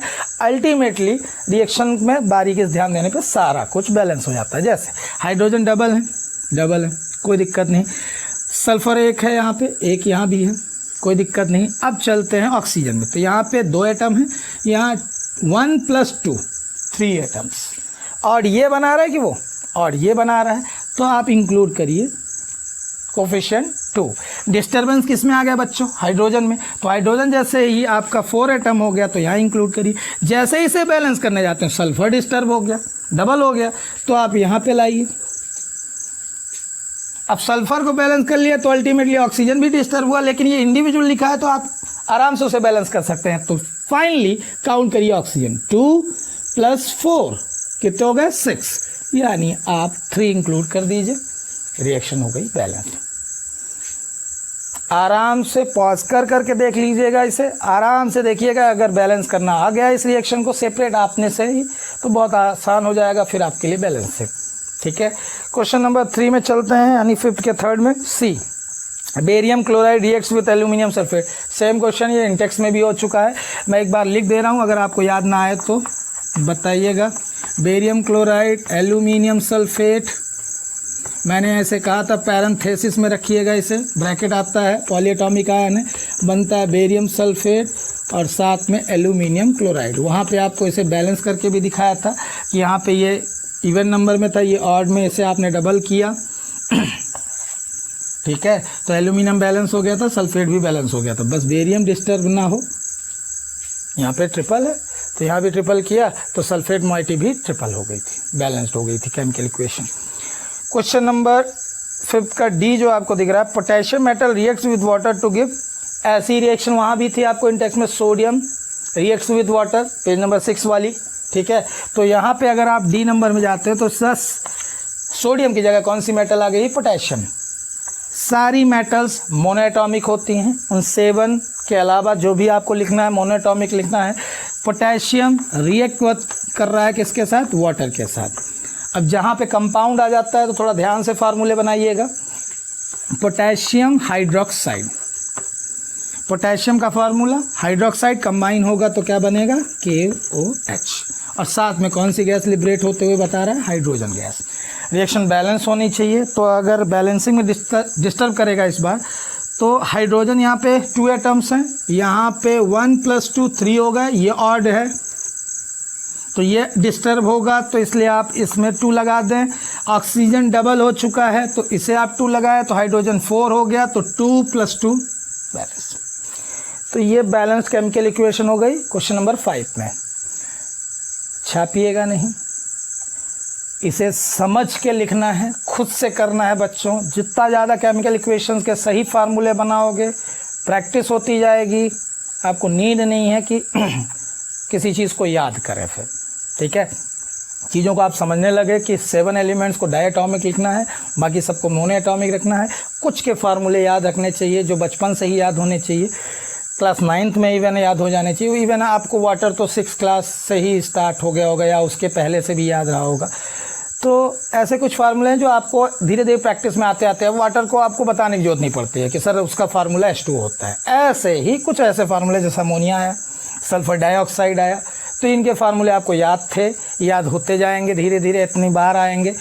Hydrochloric acid, sulphuric acid, nitric acid, acetic acid, ऐसे एसिड्स हैं जो आते रहेंगे तो धीरे धीरे याद होते जाएंगे।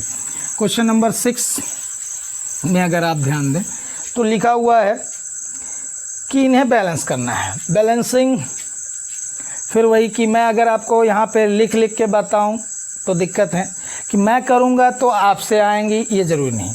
आपको ये प्रैक्टिस, मैंने कहा था इस मेथड का नाम हिट एंड ट्रायल है। जितनी बार आप ट्राई करेंगे, गलतियाँ करेंगे, फिर सुधारेंगे, होती जाएंगी। तो बैलेंसिंग आप पे छोड़ता हूँ, आप करें, ठीक है। क्योंकि आंसर्स के लिए ढेर सारी रेफरेंसेस हैं, ऐप हैं, डाउनलोड करके आप आंसर छाप सकते हैं। छापना नहीं है बच्चों, मैंने कहा ना कि चीज़ों को समझ के प्रैक्टिस में लाइए। जितना ज़्यादा आप प्रैक्टिस करेंगे उतना ही आ जाएगा। फिर भी अगर आपको लगता है कि इनके आंसर्स मैं दे दूं तो मैं चाहूँगा कि आप क्वेश्चन नंबर 6 अपने से करें। 7 में आ रहा हूँ मैं, क्योंकि उसमें केमिकल इक्वेशन बनाना नहीं है, बैलेंसिंग बस करना है। तो बैलेंसिंग आप केवल प्रैक्टिस से करेंगे, तो प्रैक्टिस करिए और अपने से सीखिए, ठीक है। दिक्कत आए तो बताइएगा जरूर। क्वेश्चन नंबर 7 में फिर बैलेंसिंग तो करनी है, लेकिन पहले इन वर्ड इक्वेशंस को कन्वर्ट करना है किसमें, केमिकल इक्वेशन में, देन बैलेंसिंग करना है। तो पहले वाले में लिखा हुआ है calcium hydroxide plus carbon dioxide. Calcium hydroxide, calcium hydroxide formula बनाना होगा। फिर ध्यान दीजिएगा, आपको याद आए कि मैंने कहा था जब आपका एक पॉलीएटॉमिक आयन मल्टीप्लाई हो रहा है मोर देन 1 से, तो वहाँ पैरेंथेसिस आएगा। सबसे ज़्यादा इसी फार्मूले को बच्चे गलत किए हैं, तो यहाँ पे आप याद रखिएगा कि पैरेंथेसिस में हाइड्रोक्साइड क्यों जा रहा है। कोई भी पॉलीएटॉमिक आयन, मोनोएटॉमिक नहीं, पॉलीएटॉमिक आयन 2 या 3 से ही मल्टीप्लाई होता हुआ मिलेगा पूरे चैप्टर्स में। तो आप जब भी मल्टीप्लाई करिए तो पैरेंथेसिस में रख दीजिए, ब्रैकेट में रख दीजिए उसको, तो सही फार्मूला हो। कभी आप इसे इस तरीके से मत लिखिएगा। इसमें और इसमें क्या अंतर है, यहाँ आपको 2 एटम्स दिख रहे हैं ऑक्सीजन के, यहाँ पे हाइड्रोजन बस के 2 एटम्स दिख रहे हैं, ऑक्सीजन सिंगल हो गया, यहाँ पे दोनों डबल है।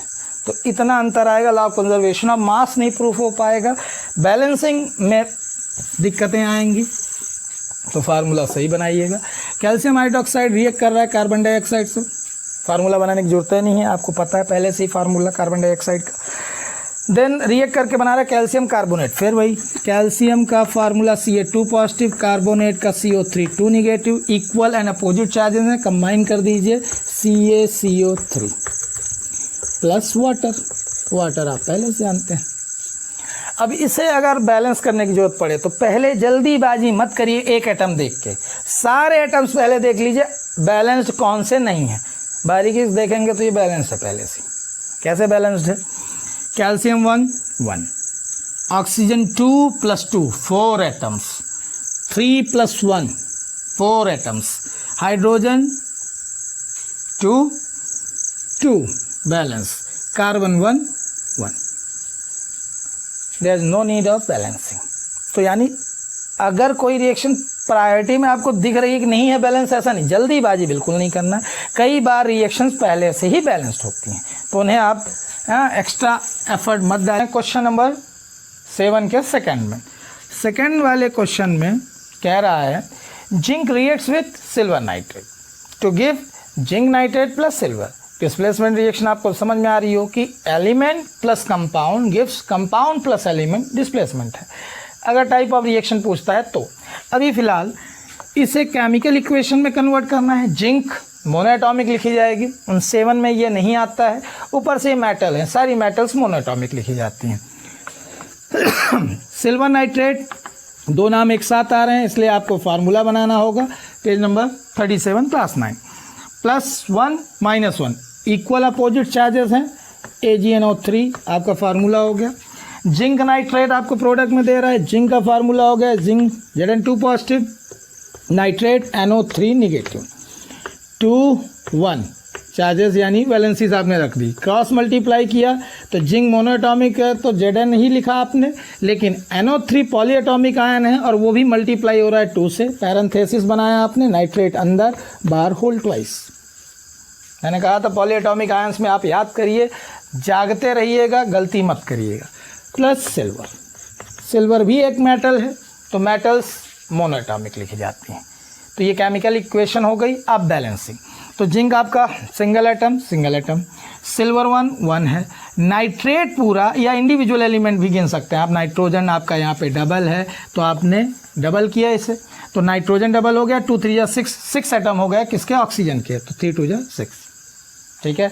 अब यहाँ डिस्टर्बेंस किस में आया? सिल्वर में। ये हो गई बैलेंस्ड केमिकल इक्वेशन सेकंड की।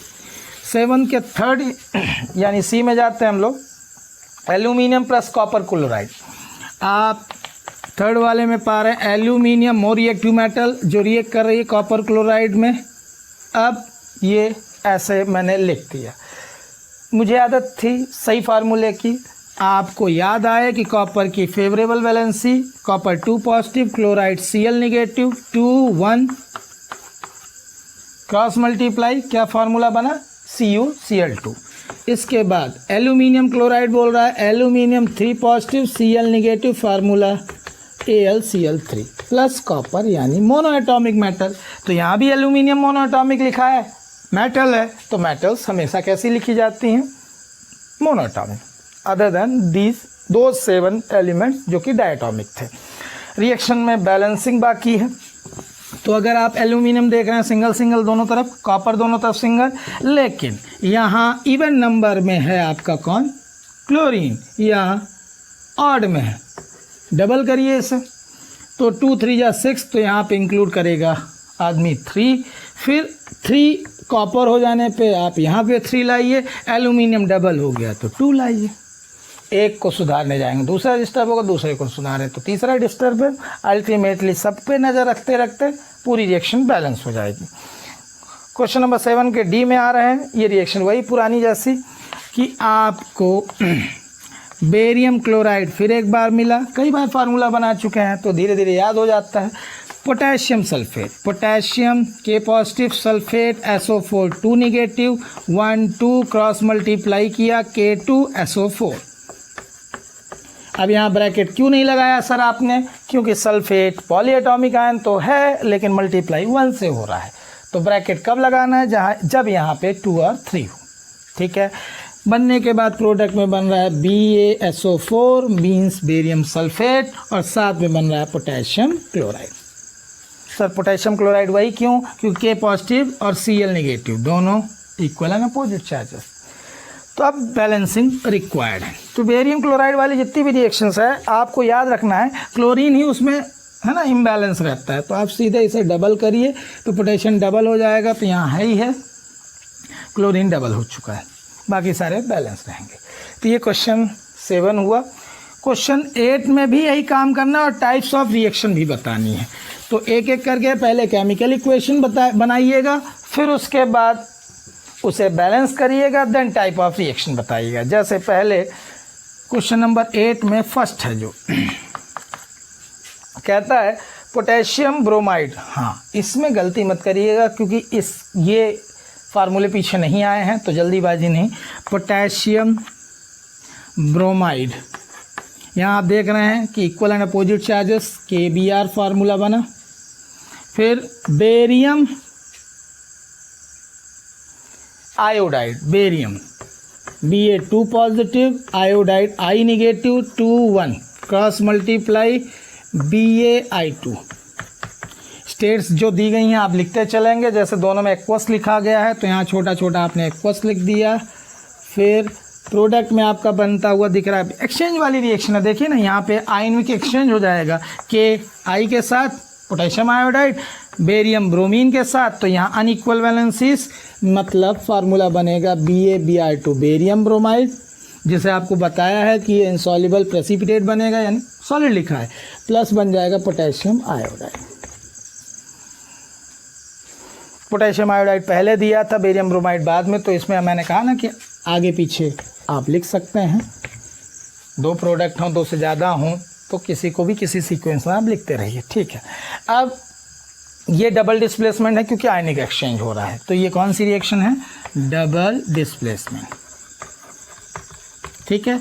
और रिएक्शन बैलेंस करना बाकी है, तो पोटेशियम 1 है, ब्रोमीन 1 नहीं, यहाँ पे क्या है? डबल, तो आप इसे डबल करिए, ऑड से इवन बनाइए, तो पोटेशियम डिस्टर्ब हुआ, डबल हो गया, तो आप यहाँ डबल करिए, तो डिस्टर्बेंस किस में आया होगा? आयोडीन में, तो आयोडीन में डिस्टर्बेंस नहीं आया, बेरियम में डिस्टर्बेंस नहीं आया, रिएक्शन बैलेंस हो गई। तो ये कंप्लीट था 8th का फर्स्ट नंबर। अब सेकंड वाले में चलते हैं। तो ये कौन सी रिएक्शन थी? डबल डिस्प्लेसमेंट, क्योंकि there is an ionic exchange between 2 reactants, दोनों ही आयोनिक थे। उसके बाद सेकंड वाले में कह रहा है जिंक कार्बोनेट, एरो आ गया उसी के बाद, यानी कंफर्म है कि एक ही सिंगल सबस्टेंस है जो डिकम्पोज हो रहा है। नहीं, सेकंड वाली यानी बी नंबर जो है आपकी, ए के बाद जो बी आ रही है, तो वो रिएक्शन कैसी होगी? डिकम्पोजिशन, क्योंकि एक ही सिंगल रिएक्टेंट दिख रहा है, जिंक कार्बोनेट। फार्मूला मुझे याद है, ज़रूरी नहीं है कि याद हो आपको, गलती ना हो जाए, बना के देख लीजिए। Zn2 positive, CO3 2 negative, equal and opposite charges, बनेगा क्या? ZnCO3। सॉलिड दिया है, डिकम्पोज होगा तो पक्का है यहाँ हीट लगेगी, ठीक है। नहीं दिया है तो मत लिखिए, एक्स्ट्रा नॉलेज अपना ना बताइए। फिर बनने वाली चीज़ क्या है? Zinc oxide plus carbon dioxide, तो zinc oxide Zn2 positive, O2 negative, equal and opposite charges, ZnO plus CO2, ये सॉलिड बनेगा और ये गैसियस होगी, कार्बन डाइऑक्साइड गैस। अब मैंने कहा हर रिएक्शन बैलेंस करने की जरूरत नहीं पड़ती, कई बार रिएक्शन बैलेंस भी होती है। देख लीजिए एक बार, zinc 1 atom 1, carbon 1, 3 atoms oxygen के, तो 1 + 2 3, यानी रिएक्शन पहले से ही बैलेंस है, ठीक है, तो बैलेंसिंग की जरूरत नहीं है। किस तरीके की रिएक्शन है ये? Decomposition reaction. क्यों? When a single reactant decomposes to yield 2 or more product, it is known as decomposition reaction. C में चलते हैं, लिखा हुआ हाइड्रोजन प्लस क्लोरीन, ये रिएक्शन इन टेक्स्ट में आ चुकी है। हाइड्रोजन गैस क्लोरीन गैस से कंबाइन होती है, हाइड्रोजन क्लोराइड बनाती है, या हाइड्रोक्लोरिक एसिड, तो हाइड्रोजन क्लोराइड यानी हाइड्रोजन प्लस Cl नेगेटिव, दोनों कंबाइन होंगे तो HCl बनेगा गैस। अब रिएक्शन बैलेंस करना है तो केवल कोफिशिएंट 2 इंक्लूड करिए, रिएक्शन बैलेंस। किस तरीके की रिएक्शन है? यहाँ आपको दिखाई दे रहे हैं 2 रिएक्टेंट और सिंगल प्रोडक्ट, मतलब ये है कॉम्बिनेशन रिएक्शन, ठीक है। इसके बाद चलें क्वेश्चन नंबर 8 के डी में।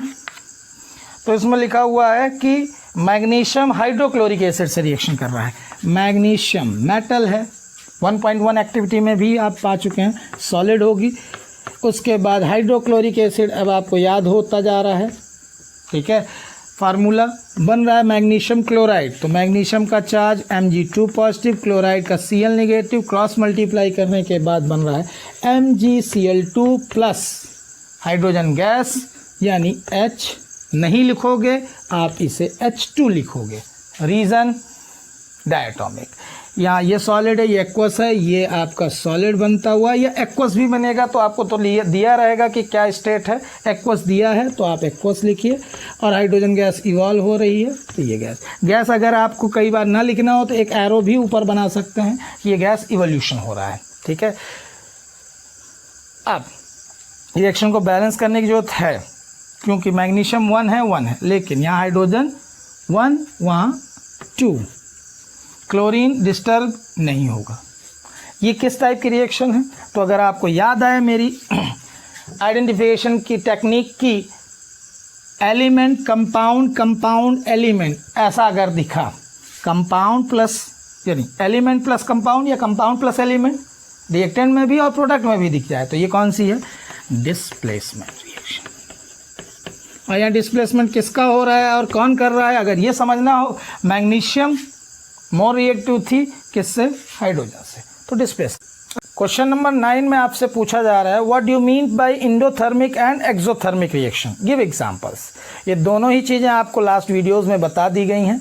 Endothermic reaction, those reaction in which heat और energy is absorbed along with the formation of product. Example, जितनी भी डिकम्पोजिशन रिएक्शन थी इस साल आपको, वो हीट के रिस्पेक्ट में हो, चाहे सनलाइट या electrolysis of water, 1.7 activity, 1.8 activity, ये सारी आपको जो बताई गई हैं वो सारी डिकम्पोजिशन रिएक्शन एंडोथर्मिक रिएक्शंस में आती हैं। फिर आते हैं exothermic reaction. Exothermic reaction, those reaction in which heat is released और energy is evolved along with the formation of product. तो किसी ना किसी फॉर्म में अगर एनर्जी लिबरेट हो रही है तो दुनिया भर की कंबशन रिएक्शंस, ठीक है। कम्बिनेशन में एग्जांपल था आपका लाइम वाटर वाला, quick lime reacts with water to form calcium hydroxide, वो भी एक्सोथर्मिक नेचर की थी। पॉट को टच करके हमने 1.4 एक्टिविटी में देखा कि वो भी एक्सोथर्मिक नेचर की है। जितने भी तरीके का कंबशन हो रहा था, मीथेन गैस हो, कार्बन हो, हाइड्रोजन हो, कंबस्ट होने के बाद हमेशा लार्ज अमाउंट में हीट लिबरेट करती। जितने भी दुनिया भर के फ्यूल्स बर्न होते हैं वो भी कंबशन रिएक्शन एक्सोथर्मिक नेचर की होती है, तभी हम इतना वाइड एप्लीकेशन पाते हैं उनका। इसके अलावा आपको एक स्पेशली क्वेश्चन है भी और आपको बताया भी गया था, respiration is an exothermic reaction. तो इक्वेशंस के साथ आपको लास्ट में energy in the form of ATP liberate करते दिखाना था। तो अगले क्वेश्चन में इसी में जा रहे हैं कि वो इक्वेशन, क्वेश्चन नंबर 10 में आपको बोला है रिस्पायरेशन इन एक्सोथर्मिक क्यों है। तो आपको बताना कि जब हम कार्बोहाइड्रेट खाते हैं वो डाइजेशन के दौरान डिकम्पोज होकर ईल्ड करता है ग्लूकोज, ठीक है। ग्लूकोज का ऑक्सीडेशन होता है, ग्लूकोज का ऑक्सीडेशन होता है, C6H12O6 ऑक्सीजन से कंबाइन होके CO2 और H2O रिलीज होता है, साथ में एनर्जी। ये एनर्जी ही हमारी हर एक्टिविटी के लिए अवेलेबल होती है in the form of ATP। Balancing, तो बैलेंस केमिकल इक्वेशन लिख देंगे आप 6, यहाँ भी आपका आ गया 6, तो ऑक्सीजन लास्टली काउंट कर लीजिए, यहाँ हो गया 12 + 6 कितने हो गए 18, यहाँ 6 हैं, यहाँ 12। तो रिएक्शन बैलेंस्ड केमिकल इक्वेशन और थोड़ा सा theory. Carbohydrates when we take it decomposes to give glucose, inside the cell glucose gets oxidized to give carbon dioxide and water. Importantly, it gives out energy when there is a chemical change along with the evolution of energy. It is known as exothermic reaction. Question number 11 में आते हैं। Decomposition reactions को opposite माना जाता है combination के। सारे example दोनों के आप उठाइए, सब में यही चीज़ें देखने को मिलेगी। जब आप कई रिएक्टेंट को सिंगल प्रोडक्ट में कन्वर्ट होता पा रहे हैं तो कम्बिनेशन, अपोजिट सिंगल रिएक्टेंट को कई प्रोडक्ट में टूटता पा रहे हैं तो वो है डिकम्पोजिशन। दोनों के दो एग्जाम्पल लिख दीजिए, आसान। When 2 or more reactants combine together to form a single product, it is known as combination reaction. Definition: 2 examples. Then decomposition, when a single reactant decomposes to give 2 or more product, it is known as decomposition reaction. 2 example, ठीक है। Up to 3 marks भी आए तो आपका complete answer रहेगा। उसके बाद question number 12 में चलते हैं। यहाँ पे डिकम्पोजिशन से उठाना है आपको केवल 3 एग्जाम्पल। कह रहा है कि एक इक्वेशन दीजिए जिसमें हीट का एप्लीकेशन हो, जहाँ लाइट का एप्लीकेशन हो, सनलाइट का, और जहाँ पे इलेक्ट्रिसिटी का। तो तीनों रिएक्शन मैं लिख दे रहा हूँ, है ना, कंसाइज करके। बाकी आप लोगों ने ये क्वेश्चन है ना डिटेल में जाना है एक्सोथर्मिक और डिकम्पोजिशन रिएक्शन में। क्वेश्चन नंबर 12 है। इसमें कह रहा है कि आप डिकम्पोजिशन रिएक्शन बताइए जो हीट के फॉर्म में हो, लाइट के फॉर्म में और इलेक्ट्रिसिटी। तो हीट वाली अगर देख लें कोई सी भी रिएक्शन, जैसे अभी जिंक कार्बोनेट वाली भी थी, किताब वाली अगर आपको याद करनी हो तो जैसे आसान सी, कैल्शियम कार्बोनेट को आपने हीट दिया था तो वो कैल्शियम ऑक्साइड और कार्बन डाइऑक्साइड। क्यों ये रिएक्शन ही मैंने चूज़ की क्योंकि इसमें बैलेंसिंग करने की जरूरत नहीं पड़ेगी, आसान है। ये हीट के फॉर्म में हो गई। इलेक्ट्रिसिटी वाली आपको आसान सी दिखी थी कि वाटर का जब आपने इलेक्ट्रोलिसिस कराया था तो इलेक्ट्रिसिटी पास कराई थी आपने, और ये वाटर डिकम्पोज होके हाइड्रोजन ऑक्सीजन में डिकम्पोज हो गया था। अब आते हैं सनलाइट वाली 2 रिएक्शन थी जो ब्लैक एंड वाइट फोटोग्राफी में यूज़ हो रही थी। सिल्वर क्लोराइड वाइट कलर का ग्रेस सिल्वर में कन्वर्ट हो गया था, क्लोरीन गैस इवॉल्व हुई थी। ये बैलेंस करने के बाद ये केमिकल इक्वेशन कंप्लीट हो गई। तो 3 एग्जाम्पल पूछा था, ये बोर्ड पेपर में भी आ चुका है कि आप समझिए कि आपसे केवल केमिकल इक्वेशन पूछ रहा है और ये 3 मार्क्स का क्वेश्चन था। तो हर एक रिएक्शन बैलेंस इक्वेशन लिखने के आपको 1 मार्क मिल रहे थे, तो ध्यान रखिएगा। अगले क्वेश्चन में चलते हैं। क्वेश्चन नंबर 13 कहता है आपसे क्या डिफरेंस है डिस्प्लेसमेंट और डबल डिस्प्लेसमेंट। तो आप टेबलेट फॉर्म में लिखना चाहें या है ना सेगमेंट, या आप कमेंट के फॉर्म में लिखना चाहें पैराग्राफ से, तो ज़्यादा सही मुझे लगेगा कि आप डिस्प्लेसमेंट और डबल डिस्प्लेसमेंट दोनों की डेफिनेशन लिख लें, 2 एग्जाम्पल दे दें, ठीक है। Displacement, when more reactive metal displaces less reactive element और मेटल फ्रॉम इट्स कंपाउंड। उसके बाद एग्जाम्पल लिख दिया हमने। Double displacement, there is an ion exchange between 2 compounds, और बनने वाले भी दोनों कंपाउंड होते हैं। डिस्प्लेसमेंट में जो एक एलिमेंट कंपाउंड के साथ रिएक्ट कर रहा होता है वो बनने वाले भी एक कंपाउंड और एक एलिमेंट होता है। उसके बाद क्वेश्चन नंबर 14 में जब आप सिल्वर की रिफाइनिंग कर रहे होते हैं यानी प्यूरिफिकेशन, आप रिकवर करना चाहते हो सिल्वर, तो उसकी रिकवरी किससे होती है? सिल्वर नाइट्रेट से। सिल्वर नाइट्रेट से रिकवरी हो रही है। क्वेश्चन नंबर आपका है 14। तो 14 नंबर क्वेश्चन में आप रिकवरी कर रहे हो सिल्वर की, किससे? सिल्वर नाइट्रेट से, और रिएक्शन करा रहे हो किससे? कॉपर मेटल से, और कह रहा है write down the reaction involve. तो आप यहाँ सिल्वर नाइट्रेट से सिल्वर को डिस्प्लेस कराओगे किसकी मदद से? कॉपर की। क्यों? Copper is more reactive then silver, तो सिल्वर डिस्प्लेस हो जाएगा और खुद कॉपर नाइट्रेट से कंबाइन हो जाएगा। कैसे? आयनिक डिसोसिएशन करा दीजिए, तो Ag positive, nitrate NO3 negative, copper की फेवरेबल वैलेंसी एक्वस सोल्यूशन में Cu2 पॉजिटिव। ये दोनों कंबाइन हो ही नहीं सकते, पॉजिटिव रिपेल ईच अदर। यहाँ पे आपको ये इसके साथ कंबाइन होता हुआ दिखेगा, तो इसकी वैलेंसी 2, इसकी 1। तो कॉपर तो एक ही मल्टीप्लाई हो रहा है तो मोनोएटॉमिक है, तो Cu लिख दिया। लेकिन नाइट्रेट फिर पॉलीएटॉमिक आयन है और वो भी मल्टीप्लाई हो रहा है 2 से, यानी आप इसे होल ट्वाइस लिखेंगे। लास्ट फाइनली आप इसे बैलेंस ज़रूर करेंगे।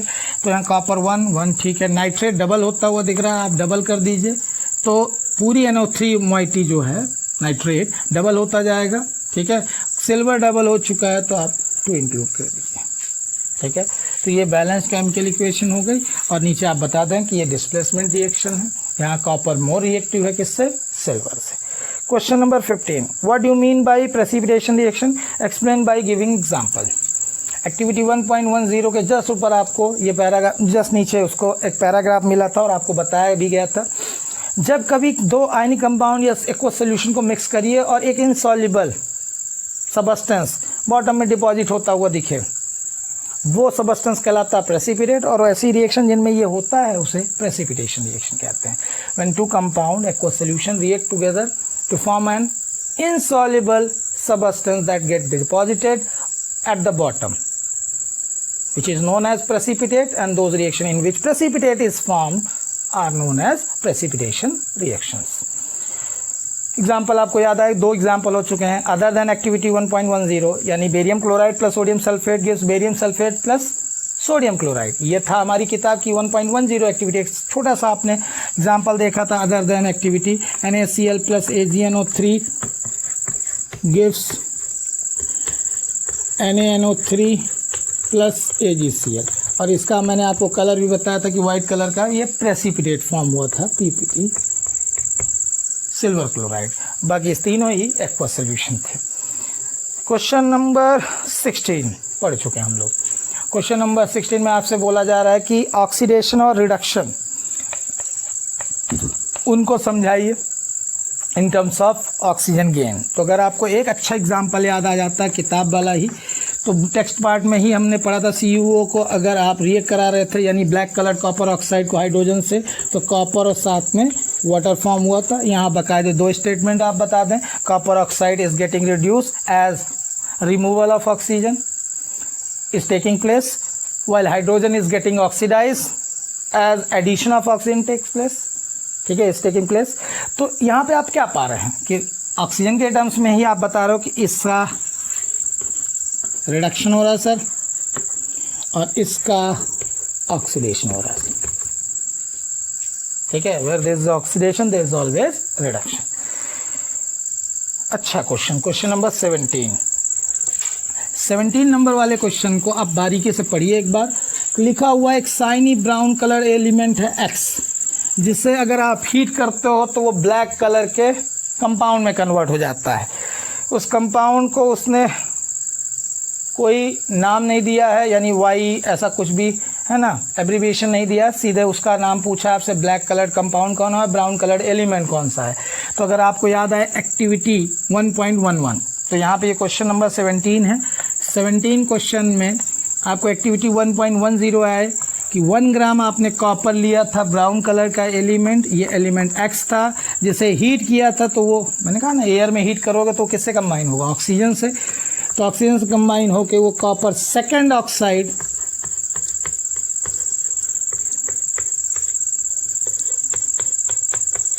में कन्वर्ट हुआ था, जिसका कलर था ब्लैक। तो अगर आपसे कहा ही नहीं गया कि कॉपर ऑक्साइड को आप है ना हाइड्रोजन गैस पास करा के देखिए, तो ऐसा नहीं कहा गया क्वेश्चन में। ब्राउन कलर के एलिमेंट कौन है, कॉपर, और रिएक्शन को बैलेंस कर दीजिए, फाइनली रिएक्शन आपकी बैलेंस, ठीक है। आया समझ में। नेक्स्ट है question, why do we apply paint on iron articles. Question बिल्कुल आपकी डेली लाइफ से जुड़ा हुआ है कि घरों में कोई भी है ना आयरन की चीज़ें आ रही हैं बाकायदे, या डोर्स लग रहे हैं, या है ना कोई भी चीज़ जिस पे फर्नीचर्स हैं, तो जहाँ भी आपका बिल्डिंग्स हैं, क्या लगाया जा रहा है, पेंट। क्यों सर? पेंट प्रिवेंट करता है कोरोजन से या रस्टिंग से, किसको, आयरन को। How? It prevents the contact of metal with atmospheric factor. बीच में एक दीवार खड़ी कर देता है, कौन, पेंट। भाई मेटल और एटमॉस्फेरिक फैक्टर्स का इंटरेक्शन नहीं होगा तो कोरोजन नहीं होगा। रस्टिंग के लिए सबसे ज़्यादा जरूरी कौन था सर, मॉइस्चर और एयर, तो दोनों से ही कांटेक्ट खत्म हो जाएगा मेटल का, ठीक है। तो पेंट जब हम अप्लाई करते हैं आयरन पे, it prevents the contact of metal with atmospheric factors, thus there is no corrosion और रस्टिंग, ठीक है। नेक्स्ट क्वेश्चन है आपका, oil and fat containing food items are flushed with nitrogen why. तो ये क्वेश्चन सुना लगे, क्योंकि वहाँ पे जिक्र किया था एक बहुत ज़रूरी वर्ड का, एंटीऑक्सीडेंट। यानी लिमिटेड अगर वर्ड्स में अगर आप आंसर ख़त्म करना चाहते हैं तो आप बता दें, here nitrogen acts as an antioxidant. तो नाइट्रोजन गैस ऐसी है कि जो ऑक्सीडेशन से बचाती है हमारे फैट और ऑयल का। एटमॉस्फेरिक ऑक्सीजन इंटरेक्ट नहीं करने पाती फैट और ऑयल से, और उसका रेंसिडिटी होने से बचाती है। तो सिंपल, नाइट्रोजन एंटीऑक्सीडेंट की तरह बिहेव करती है और बचाती है किससे, रेंसिडिटी से। लास्ट क्वेश्चन, कोरोजन और रेंसिडिटी को बता दीजिए। तो आपको लास्ट वीडियो में देखा आपने, कोरोजन हर एक मेटल का होता है, किसी का बहुत ज़्यादा ससेप्टिबल होती है जैसे आयरन, और कुछ बहुत स्टेबल होती हैं, जैसे गैल्वनाइजेशन एक मेथड है जिसमें जिंक की कोटिंग आप अप्लाई कर रहे थे आयरन पे, तो आयरन को बचाना था तो उसके ऊपर जिंक लगा रहा था, यानी लेस प्रोन थी, लेस ससेप्टिबल थी जिंक, बहुत समय लेती थी रस्टिंग में, कोरोजन में, लेकिन वहीं पे आयरन जल्दी हो जाता था, इसलिए उसे बचाना ज़रूरी था। कॉपर के ऊपर ग्रीन पैचेस बताए गए, ठीक है, सिल्वर के ऊपर ब्लैक कोटिंग आ जाना, तो ये सब कोरोजन के एग्जांपल थे। कोरोजन मींस मेटल का इरोड होना layer by layer due to moisture and air. Acid भी आपका बढ़ाता है कोरोजन को।